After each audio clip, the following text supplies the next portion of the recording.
Buenos días.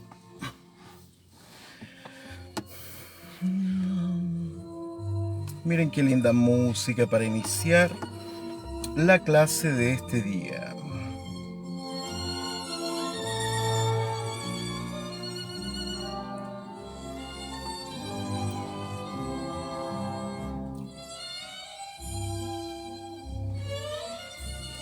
Buenos días.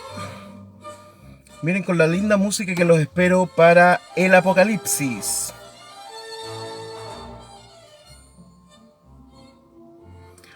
Manu López, buenos días querido hermano, ¿cómo estás? Iniciamos en 4 minutos. Querida Ruth, hola de nuevo. Querida Ruth, buenos días.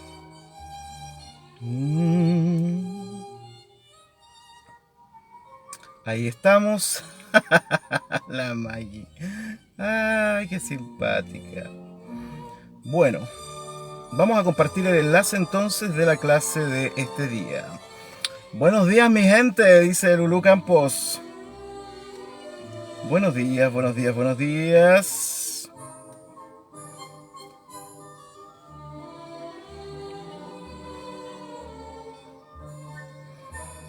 Tarandaram. Buenos días, buenos días. ¿Cómo está el ambiente? Súper bueno el ambiente como siempre. Buenos días. Buenos días aquí. Estoy escribiendo pésimo. Aquí el enlace de la clase de hoy.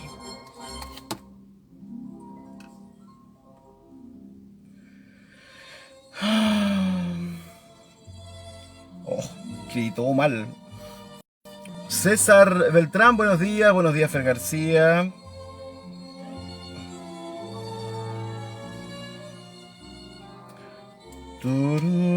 Oh.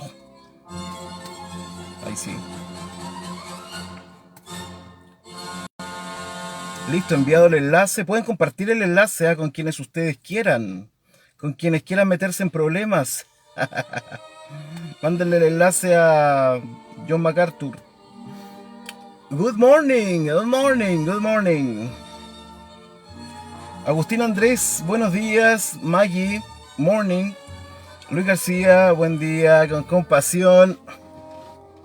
Vamos a tener que repasar algunos temas, ¿ah?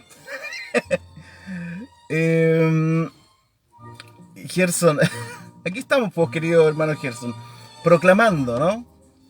Si alguien quiere mi cobertura, tengo cobertura de chocolate con coco rallado.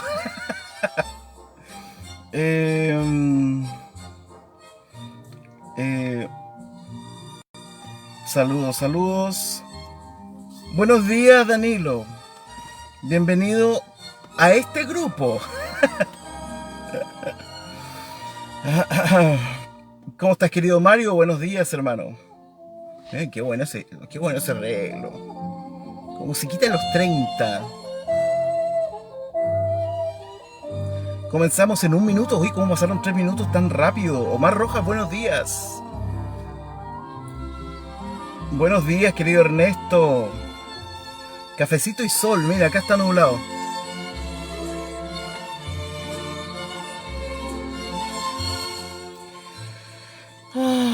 El amor. A ver. Apocalipsis. Capítulo 18. No, nada que ver, po. Ya cayó Babilonia. Vamos al 19. Ya. ¡Tararán!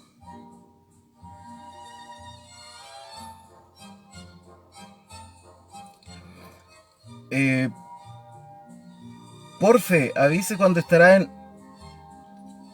Ah, ahora ya sé que es AO.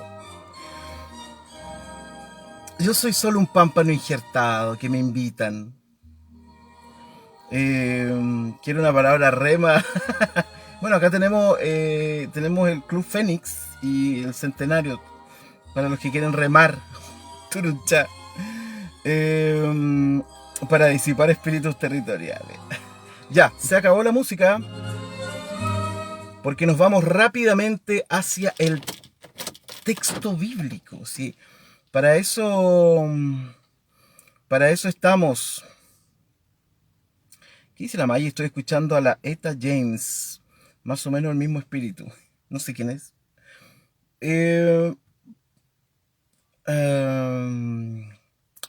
Ya. Apocalipsis entonces. Vamos al tiro Apocalipsis. Apocalipsis capítulo 19. Hoy estoy viendo que mi chaleco ya se está rompiendo. Chaleco que me acompaña desde que partimos con Romanos. Hoy necesito... Grego llegó, Sammy llegó, necesito pasarles un aviso. Porque la Maggie ya está acá ya. Hoy día me voy a revangar porque se viene violenta la clase. ¿Qué comí de desayuno? Tecito, medio frío, como me gusta a mí, con pan tostado. No, hoy día no me tocó. Ese es mi desayuno regalón. No, hoy día me tocó desayuno del pueblo, así que era pan con margarina, ni siquiera mantequilla. Soy un pastor del pueblo. Pan con margarina, pan tostado, margarina, un poquito de merquén y dulce encima de morita. Así que ese fue mi desayuno, sí, desayuno sencillo, desayuno sencillo. Ok, vamos entonces, capítulo 19. Ya pasamos la primera parte del capítulo 19, del 1 al 8, que es el tema de las alabanzas en el cielo. Alabanzas, ¿por qué? Porque cayó Babilonia la Grande, pues. Entonces hay una tremenda fiesta, ¿cierto? Una celebración, porque tenemos que verlo también desde esta otra perspectiva, ¿no? ¿Cuál es esta otra perspectiva? Buenos días, querido Jonathan. La otra perspectiva es que Babilonia, de alguna manera, representa representa el mal. Ahora, y aquí siempre tenemos que detenernos, ¿no? Porque, ¿qué significa el mal? ¿Qué significa el mal? Fíjense que, de hecho, no se nos ha dicho, por ejemplo, la mora, no se nos ha dicho hasta aquí que el mal de Babilonia sea, por ejemplo, algún mal contra el ser humano. Esto es muy importante, ¿no? No se nos ha puesto el énfasis de que Babilonia, en este caso Roma, por ejemplo, ¿cierto? Excepto lo que hace contra los cristianos, haga mal al mundo, ¿no? No dice que Babilonia revienta a los pueblos, que Babilonia deja hambriento a los pueblos, a menos que lo asociemos con uno de los jinetes del Apocalipsis, ¿no? Sino que en su mayoría el gran problema con el mal de Babilonia es que la idolatría, ¿cierto? Por un lado, y que no se rinden de alguna manera a Dios. Por supuesto, esto a uno le presenta muchísimas dudas, ¿no? ¿De dónde surge el mal de Babilonia? ¿Que ataca a la iglesia? ¿No?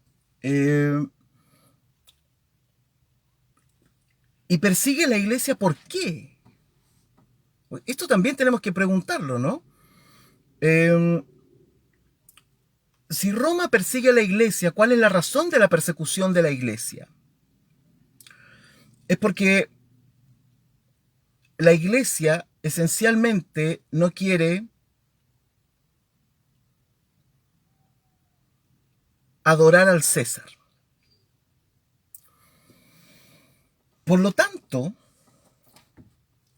desde esa perspectiva, uno podría peligrosamente suponer que en realidad el conflicto de la iglesia contra Roma, o de Roma contra la iglesia, es una cuestión de divinidades. Eso es un peligro, ¿no? Porque si fuera eso, entonces, bueno, porque la pregunta que surge de esto es, ok, si Roma persigue a la iglesia, Y la persigue porque la iglesia en el fondo no se quiere someter al César, ¿no? Ni a la forma de comercio que tiene el César, ni a la idolatría del César, ¿no? Entonces el problema es un problema entre divinidades, ¿no? O sea, distinto sería, por ejemplo, que la historia a nosotros nos dijera que Roma perseguía a la iglesia porque la iglesia estaba instaurando un modelo económico, ¿cierto?, que iba en contra del Imperio Romano. Por ejemplo, ¿no? Como lo que ocurrió en la Reforma Protestante, en donde la cuestión religiosa decanta en cuestiones económicas, ¿no? Pero resulta que si el problema de Roma con la iglesia tiene que ver con quién adora a la divinidad correcta, para mí eso en realidad es un problema, ¿no?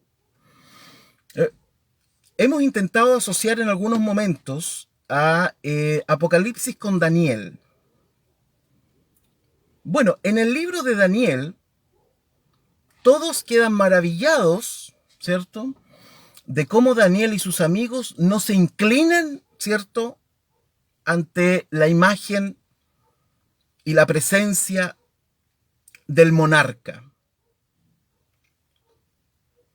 porque solo sirven a Dios. Problema entre divinidades. O sea, eso para mí no me dice nada, ¿no? Que Daniel y sus amigos no se arrodillaron frente a la divinidad. Es un problema es un problema religioso, ¿no? Realmente eso es un problema religioso. Entonces me pregunto si Apocalipsis, cuando se está escribiendo Apocalipsis, están mirando de pasadita a Daniel. ¿Esto es lo mismo? O sea, ¿la iglesia es perseguida porque no adora al César? O sea, ¿es un problema de divinidad? O sea, ¿es un problema teológico? Muy distinto sería que Roma persiga a la iglesia porque la iglesia está formando kibbutz, ¿cierto? Como los kibbutzim que se crearon en Israel cuando se crea la nación de Israel, que eran estas pequeñas como granjas comunitarias, ¿no? Entonces, claro, eso es un problema, ¿no? Eso es un problema para la economía del imperio. Entonces, claro, ahí el imperio suácate, ¿no? Porque es un problema, ¿no? Porque es un problema económico que no podemos. Ahora, que alguien adore a un Dios distinto, que alguien adore a otro Dios, no debiera decantar en un problema. Entonces, esa es una cuestión de fondo. O sea, porque si el problema es a quién adoramos correctamente, o sea, los testigos de Jehová tienen todo el sentido del mundo, entonces de ir de casa en casa preguntando, ¿usted adora al Dios correcto? El problema de la iglesia no puede ser que adoremos al Dios correcto o no. Si ese fuera el drama de la iglesia, es un drama religioso. Eh, entonces, esa es una cuestión interesante, ¿no? Si la iglesia es perseguida, como Daniel y sus amigos, ¿cierto? Porque no se arrodilla ante el César, es un problema de divinidades. Si los mártires morían por esta razón, estamos frente a un problema. Porque Dios trasciende las divinidades, po. Por lo menos el Dios de la Biblia, ¿no? El Dios de la Biblia trasciende las divinidades. No puedo hacerlo competir con divinidades locales. Dios tiene que trascender las divinidades. Y por lo tanto la iglesia trasciende este tema. O sea, la iglesia, si el problema de la iglesia es quién adora correctamente, entonces es un problema no de la iglesia, es un problema de la religión cristiana. Como había libros que venían de Norteamérica, ¿no? Y que nos decían, no, Alá no es Dios, ¿no? Alá es un demonio, ¿no? El Dios de los musulmanes. Es un problema religioso.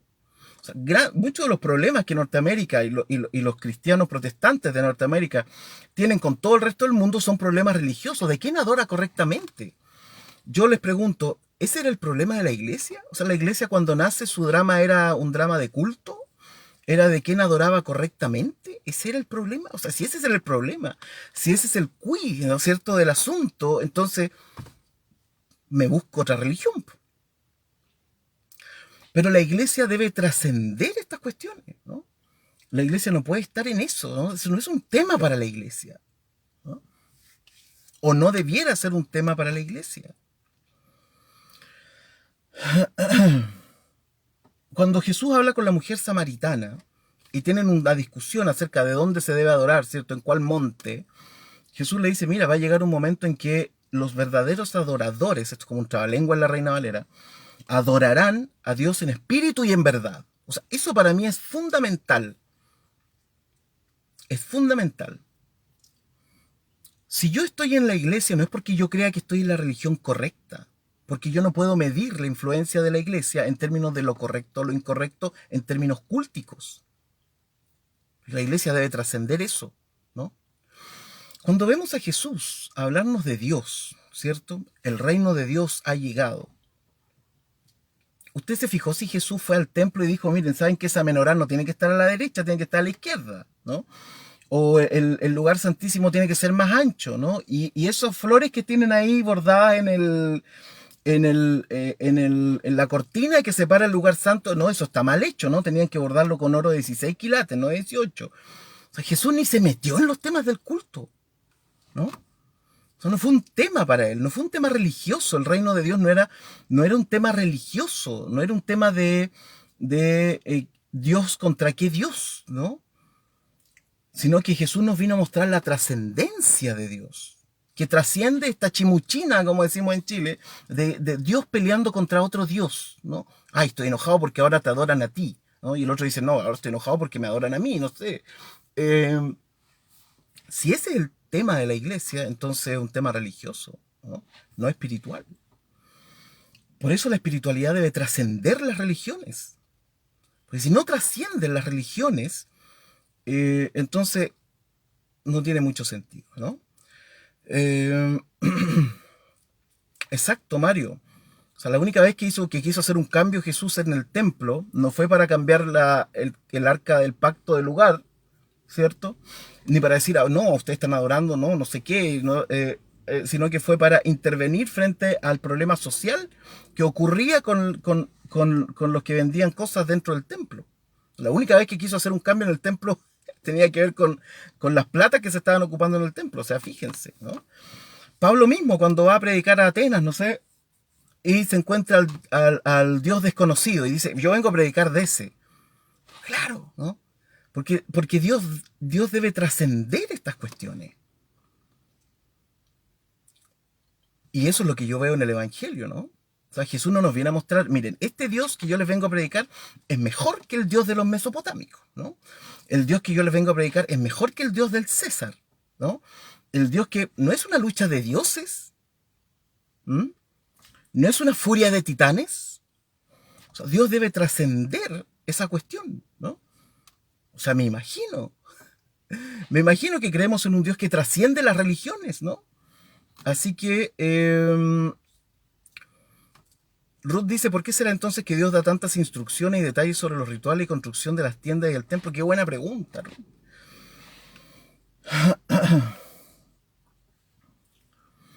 Realmente yo creo, estas preguntas siempre me matan, porque me dejan mal con todos.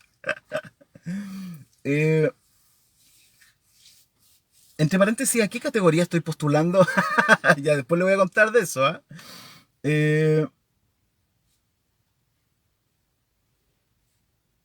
yo separaría del Antiguo Testamento cuestiones meramente culturales de la trascendencia de Dios. Tenemos el mismo problema en el Antiguo Testamento. Exactamente el mismo problema, ¿no? Realmente yo no creo que Dios le haya dicho a los israelitas construyanme un templo con estas características. Lo históricamente correcto es que en realidad los israelitas quisieron crear un templo, como muchos templos habían en ese tiempo, con sus divinidades, porque en aquel tiempo, ¿se acuerdan? La existencia y la creencia en Dios era panenteísta, o sea, yo construyo un templo a mi Dios, mientras el vecino al frente construye un templo a su Dios, y el vecino del otro lado construye un templo a su Dios, ¿no? Yo no creo que todas las veces, por ejemplo, que la Biblia dice Dios dijo, realmente Dios lo haya dicho, ¿no? Como cuando Dios le dice a Josué, entra a Canaán y revienta todo, mata las flores, las orejitas de oso, los lirios, mata a los niños, los ancianos, las mujeres, no dejes nada con vida. Yo realmente creo que eso es una cuestión meramente cultural, ¿cierto? Y no creo que Dios esté preocupado de promover genocidios colectivos, digamos. Eh, entonces, por eso la Biblia va mostrando una evolución en la creencia en Dios, ¿no? Va mostrando una evolución en la creencia de Dios. Entonces, claro, tenemos un Dios en el Antiguo Testamento que se parece demasiado a los otros dioses, ¿cierto? Además es un Dios guerrero, ¿no? Pero cuando llegamos al Evangelio, yo me doy cuenta que hay una trascendencia absoluta de Dios, ¿no? Una trascendencia absoluta. O sea, ese es el Dios de Jesús, es el Dios que yo creo, ¿no? Un Dios que no está preocupado de las cosas del culto, no está preocupado si le estamos cantando bien o no, ¿no? No está preocupado de las letras de nuestras canciones, no está preocupado si vamos con corbata o no al culto, no está preocupado si estamos leyendo la Biblia correcto. No. Es un Dios que trasciende eso, ¿no? Si Dios no trasciende eso, entonces estamos en el panenteísmo puro, o sea, mi Dios luchando contra otros dioses, ¿no?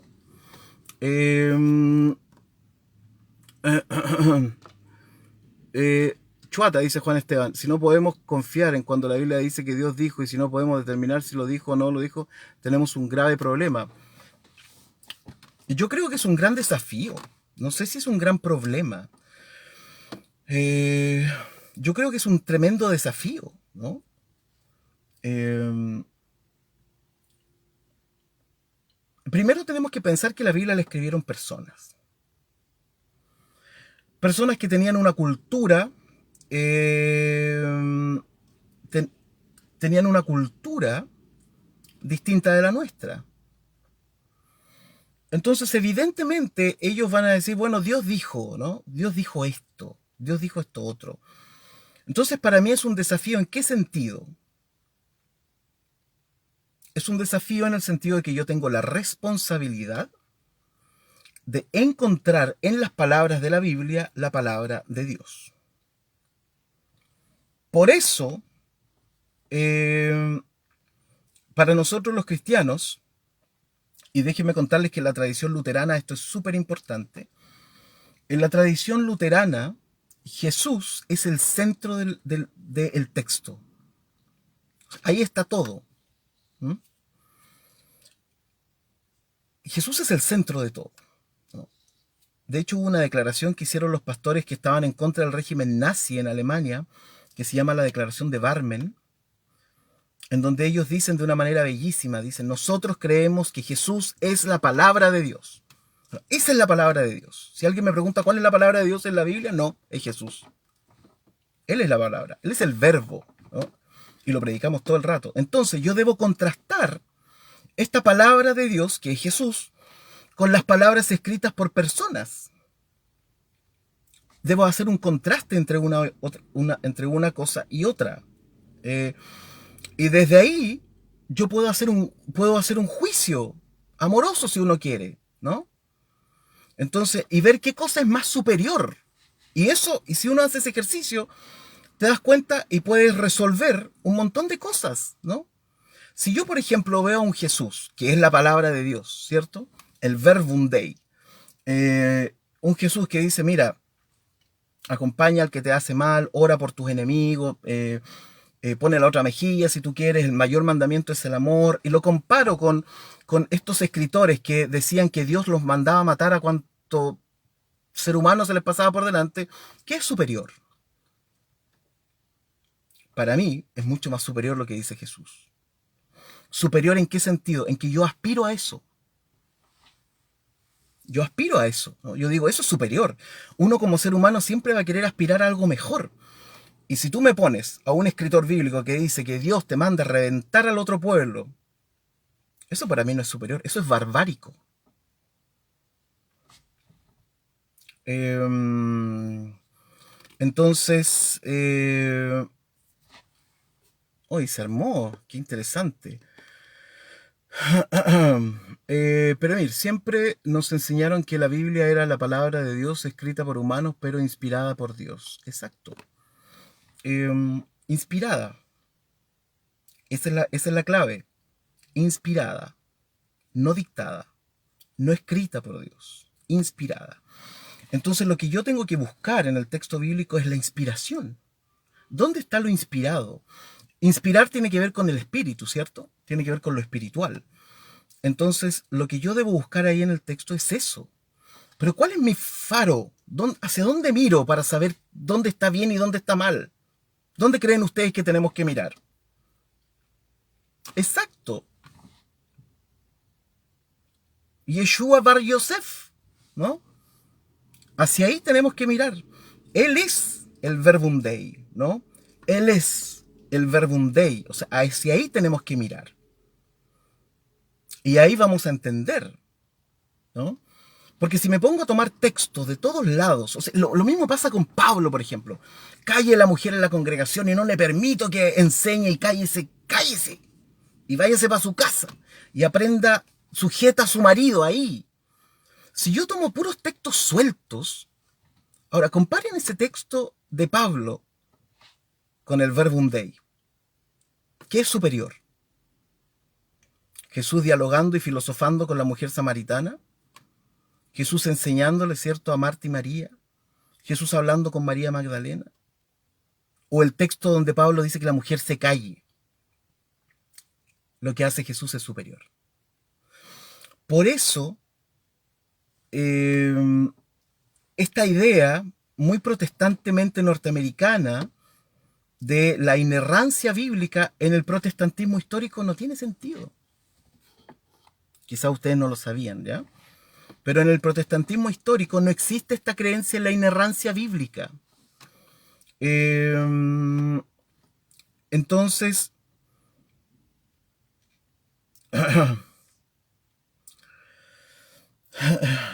así es como yo leo la Biblia. Es una cosa personal, pero además, de alguna manera en el mundo protestante luterano, por ejemplo, así leemos la Biblia.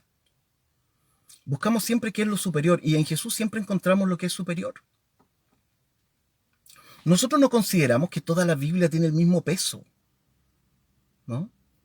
Creemos que hay cosas escritas por seres humanos y que están ahí, que están puestas ahí, que no tienen...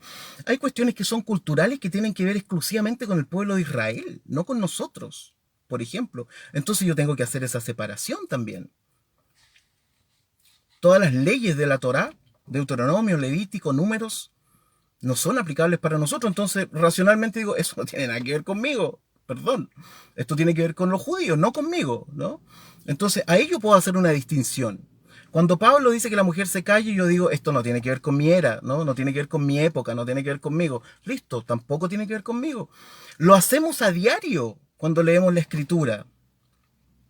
Cuando vemos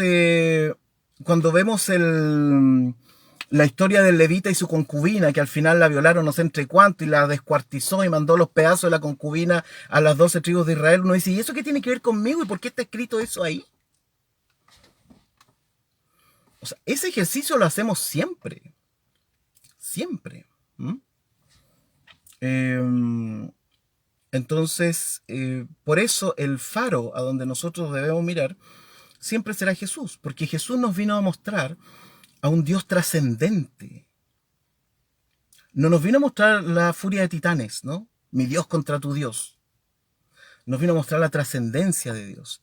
Y qué es lo importante para Dios. Y cómo nos acercamos a Dios. Y qué significa que Dios se acerque a nosotros. Ahí está todo, ¿no? Entonces, uno lo que tiene que identificar si su drama es un drama religioso o es un drama de trascendencia.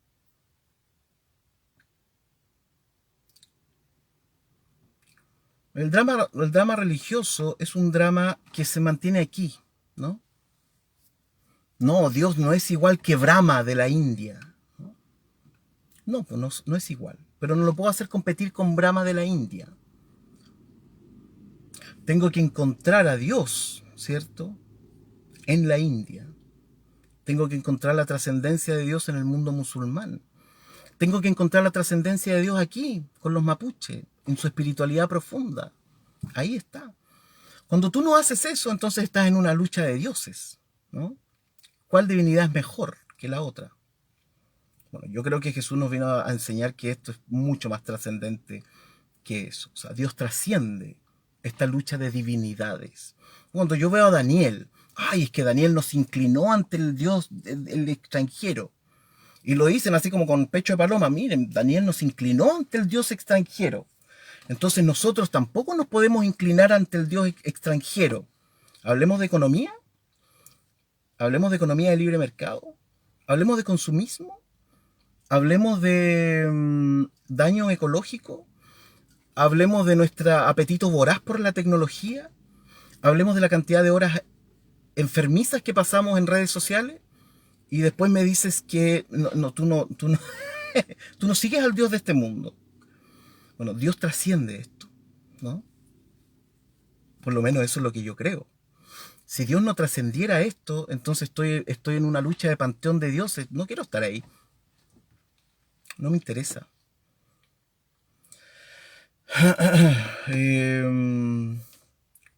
Ahora, esto yo sé que no es fácil, ¿no? Para muchas personas. Y por eso para mí no es un problema, para mí es un tremendo desafío, ¿no? Es un gran desafío. Yo abro la Biblia y por eso me apasiona, ¿no? Yo abro la Biblia y tengo que... no es tan fácil como decir, aquí está, ¿no? No, espérate. Detrás de esos conceptos, detrás de esa cultura, detrás de esos textos, detrás de esas intenciones, detrás de lo que escribieron, yo ahí tengo que encontrar la palabra de Dios. Entonces no es tan fácil, ¿no? Es mucho más fácil leer el texto, claro. Es más fácil leer el texto. Es más difícil encontrar a Dios detrás del texto. ¿Conlleva peligros eso? Por supuesto. Pero fíjense, y lo he dicho en otras ocasiones, me parece que en Eclesiastés lo dije harto.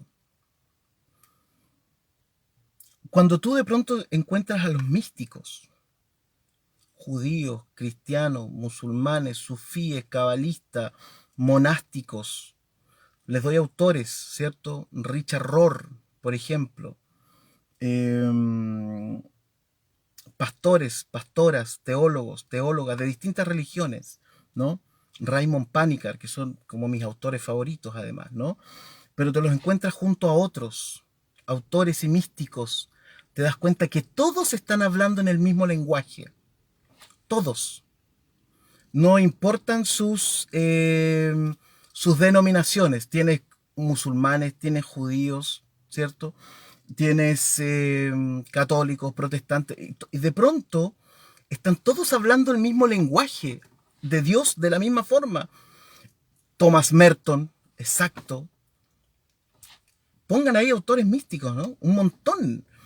De autores que... ¿Y por qué les digo místicos? Porque son autores que trascienden la chimuchina de la pelea de los dioses, ¿no? De la doctrina correcta, de la sana doctrina y todo eso. Trascienden eso. Y de pronto te das cuenta que hay una especie de noósfera, ¿cierto? Como le llaman algunas personas. Hay una especie de noósfera en la cual todos estos hombres se dan cuenta que están hablando el mismo idioma. Todos. Entonces tú dices, espérate, si me encuentro un sufí, me encuentro un místico judaico, me encuentro un monástico griego, me encuentro este allá, me encuentro este acá, me encuentro un filósofo, de pronto hablando de la trascendencia de Dios, y me encuentro a personas sospechando de que esta cuestión es muy religiosa, debe haber algo superior, y todos están hablando de lo mismo, tú dices, perfecto, ellos están hablando de Dios. Cuando tú bajas de esta noósfera al mundo del aquí y ahora, claro, está la chimuchina. ¿Quién tiene la doctrina correcta? ¿Quién tiene la sana doctrina? ¿Quién tiene no sé qué? ¿Qué Dios contra este otro Dios? ¿No? Yo creo en un Dios que trasciende. Y por eso me doy cuenta que estos hombres hablan un mismo lenguaje. Y por lo tanto, independiente de sus religiones, a las cuales ellos respetan también, pero independiente de sus propias religiones, parece que hay un lugar en el cual están todos de acuerdo.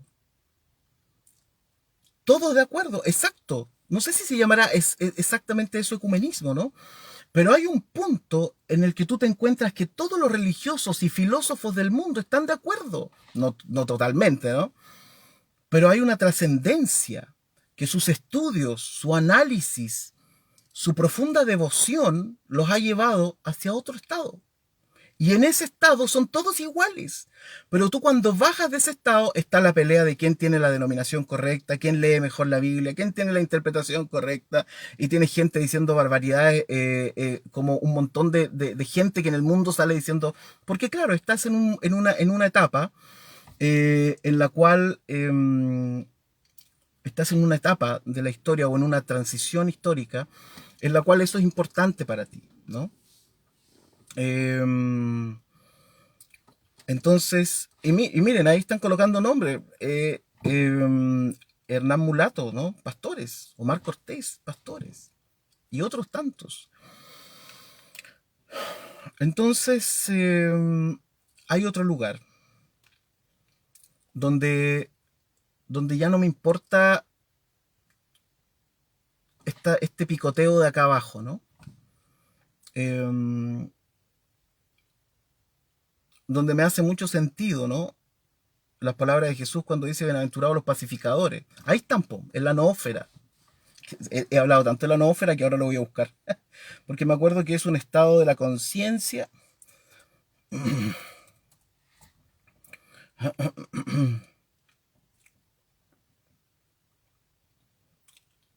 Ah, qué entretenido esto, ¿no? Es un lugar que tiene que ver con la vida, ¿no? Eh, bueno, existe este lugar, este espacio, en donde el ser humano se ha despojado de aquello que te hace distinto del otro.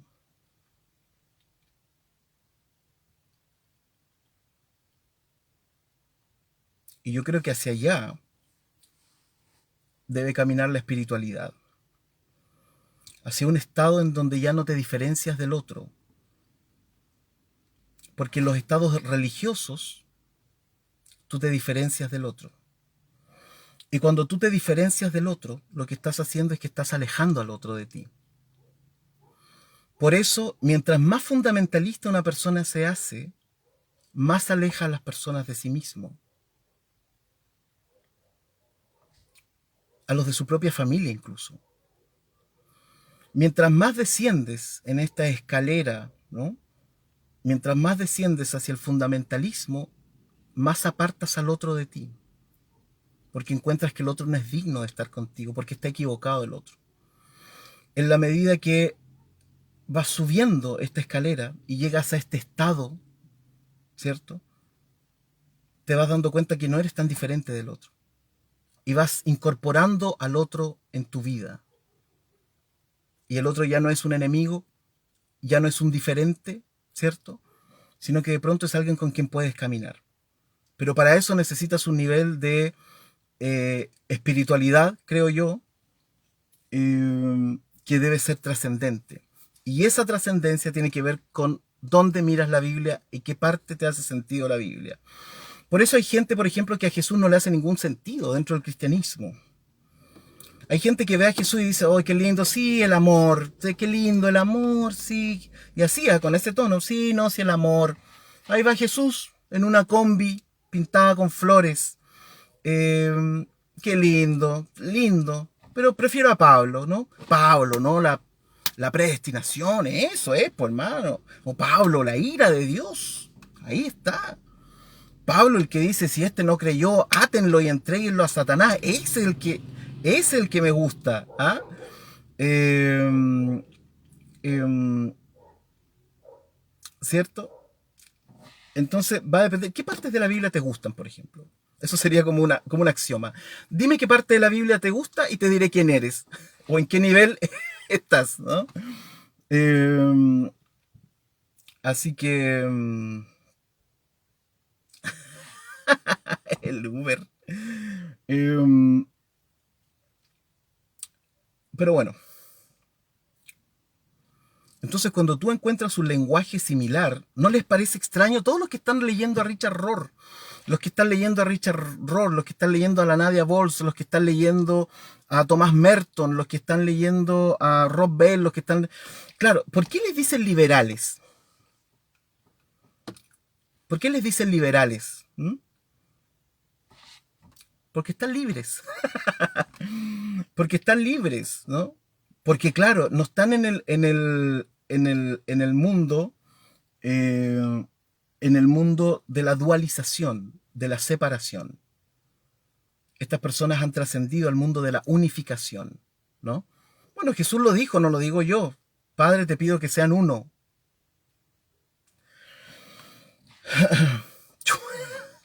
Y la boda del Cordero, ya. Apocalipsis 19, vamos.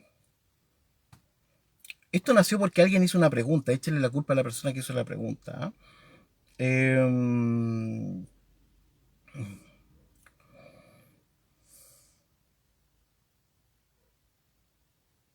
Miren, quiero leerles un poquito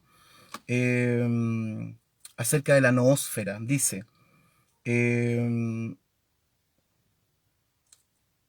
esta cantidad de imaginación se formó arriba de la biosfera natural, animal, y esta otra esfera, una esfera humana, es una esfera de reflexión, de conciencia, de invención y de conciencia natural, ¿no?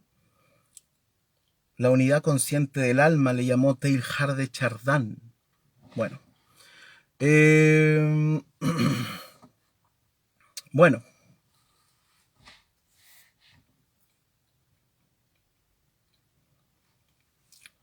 ¿Qué autor de la Biblia te gusta y te diré quién eres? ¿Qué libro de la Biblia te gusta y te diré quién eres? Esa sería una buena pregunta, ¿no? O te diré cuál es tu teología, ¿no? No te diré quién eres, no soy psicólogo. Bueno, sigamos entonces con Apocalipsis. Yo les pregunto, ¿Apocalipsis en qué nivel se está moviendo? Me van a odiar con esto. Ya pasamos entonces, empiezan las alabanzas en el cielo porque cayó Roma, cae Babilonia, y ahora dice versículos 9 y 10. Y el ángel me dijo, escribe, bienaventurados los que son llamados a la cena de las bodas del Cordero. Y me dijo, estas son las palabras verdaderas de Dios. Yo me postré a sus pies para adorarle y él me dijo, mira, no lo hagas.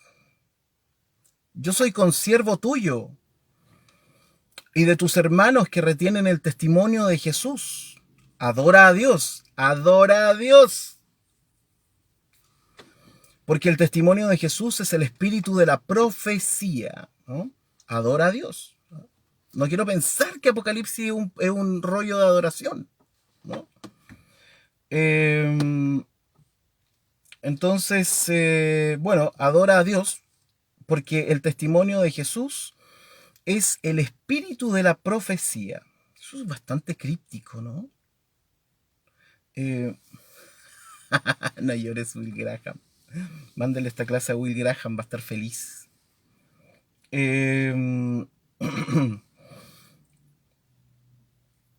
Porque el testimonio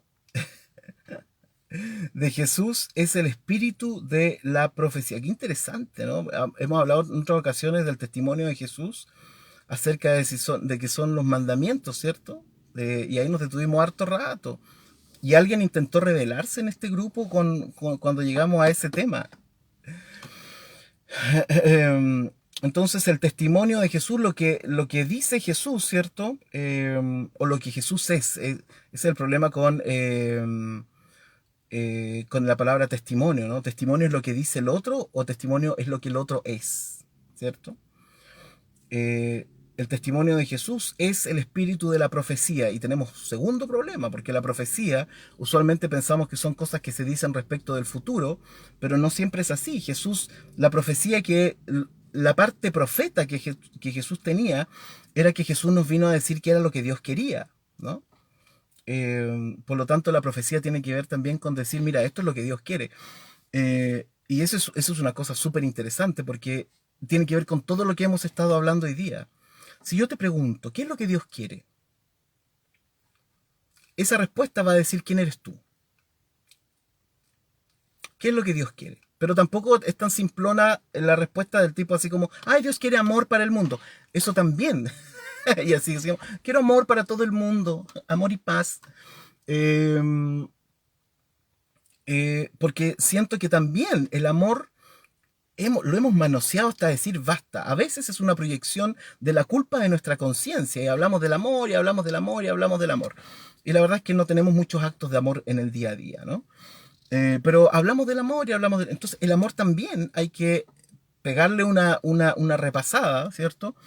Desde el punto de vista de lo que significa, ¿no? Lo que significó en el ministerio de Jesús, ¿cierto? Bueno, el mandamiento más importante es el amor, ¿cierto? Hay gente que le molesta ese mandamiento.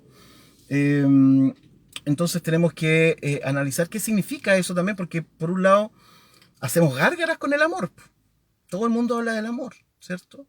Pero nuestra concepción occidental de amor no siempre es igual a la concepción judaica del amor de aquellos tiempos. Entonces, bueno, eh, por lo tanto, el espíritu de la profecía de Jesús tiene estos dos elementos. Por un lado, Jesús nos viene a decir qué es lo que Dios quiere, nos viene a mostrar qué es lo que Dios quiere, ¿cierto? Y ese es para mí el aspecto más importante de su labor profética, ¿no? Entonces, bueno. El jinete del caballo blanco, no lo vamos a alcanzar a ver hoy día porque se nos fue casi toda la clase con las preguntas y el diálogo y la pasión que hace surgir esto. Po. Si uno se apasiona con esto. Eh, entonces vamos a dejar el jinete del caballo blanco para mañana. Ah, no, para el lunes. ¿Verdad? Para el lunes. Ya, tengo avisos. Tomen papel y hoja. Eso siempre lo hacía un profesor. Tome papel y hoja y uno sacaba papel y lápiz. Bien, tenemos avisos. La culpa es del desayuno. Cuando tengo huevitos revueltos estoy más tierno, ¿no?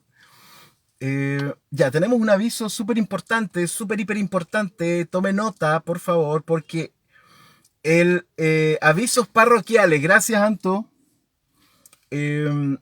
Aunque usted no lo crea, el 25 de este mes, el Romano Móvil cumple un año.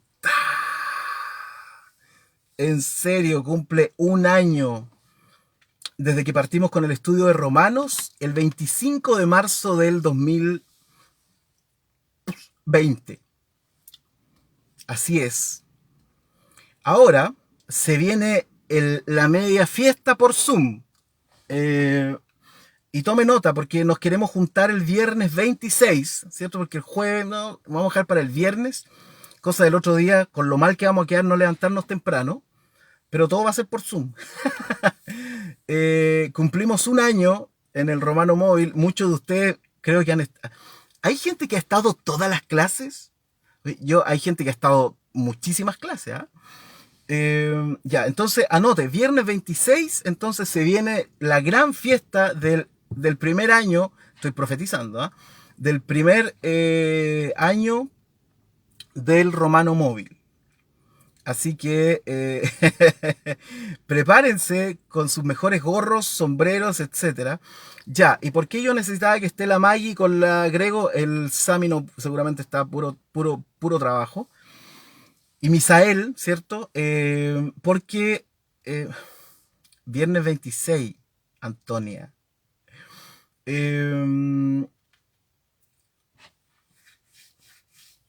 Tenemos que ver el tema del horario, ¿ya?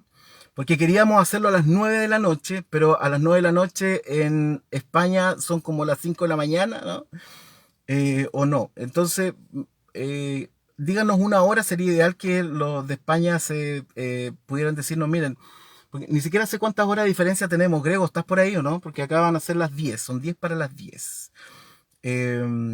Y Maggie, ¿cuántas horas de diferencia tenemos? ¿Qué horas tienes allá ahora? Allá. Gracias, Juelga, por Zoom. Em, Grego, Maggie, ¿qué horas tienen ahora allá?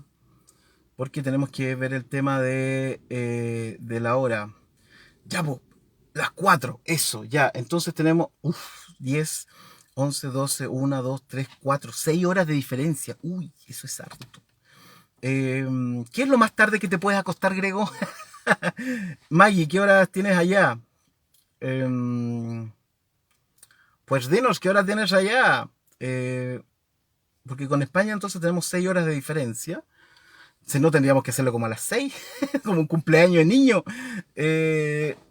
Claro, hay gente que desde Nueva Zelanda, Misael, pero Misael siempre va como 10 días adelantado, así que... eh, pero parece que ya es de noche allá, ¿no? 4 horas de diferencia.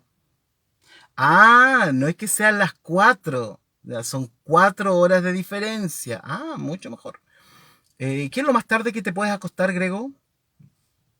Pregunto, ¿no? Las 12 de la noche, pues si fuera a las 12, haríamos la junta a las 11 y eso significa que nos podemos juntar a las 7, 8, 9, 10, sí, a las 7, a las 8, 7. Eh, ya, 4 horas de diferencia. Y la Maggie nunca respondió. ¿Se nos fue la Maggie? ¿Dónde estaba? Estaba por ahí. Ahí está. Estoy. 3 en adelante. Quedé las mismas. 3 horas de diferencia contigo, Maggie. Eso es. Entonces de repente podríamos hacerlo como a las 8, ¿no? Hora de Chile. Chile, ¿no? Nos vamos a Cachagua. Eh, por los sensuales a cualquier hora. Ya. Ok. Entonces podría ser como a las 8, ¿cierto? 8, 9, 10, 11, 12, ¿no? A las 12 de la noche. No es muy tarde para España, ole. Eh, Así que podría ser esa hora, ¿no? Las 8, viernes 26 a las 8. Y preparen sus mejores disfraces. Oye, vamos a tener nominados, ¿ah? Yo no sé si también 4 horas con la Maggi. Ya, perfecto. Estoy 3 horas adelante. Ah, súper bien, ya. Eh,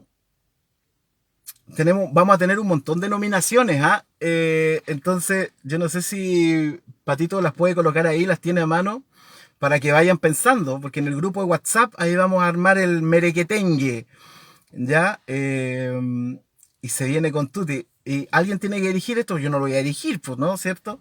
Yo también voy a preparar algo rico acá, ¿cierto? Sus apios con sus zanahorias, sus betarragas, rico, rico. Rico, buena onda. Ya, el Patito Campos no está por ahí para colocar los nominados. O sea, no, no los nominados, las nominaciones, ¿no? Pero si mal no recuerdo, ayúdenme, Anto, Ruth. eh, tenemos que hay unos que son re chistosos. ¿Ah? Entonces vamos a tener los nominados a el ego más inflado del año. Y creo que me quieren hacer participar ahí también, ¿no? Tenemos el nominado a Con esa boquita comes pan. Tenemos nominado a los haters de la jornada. Tenemos nominaciones a los más guapos del grupo.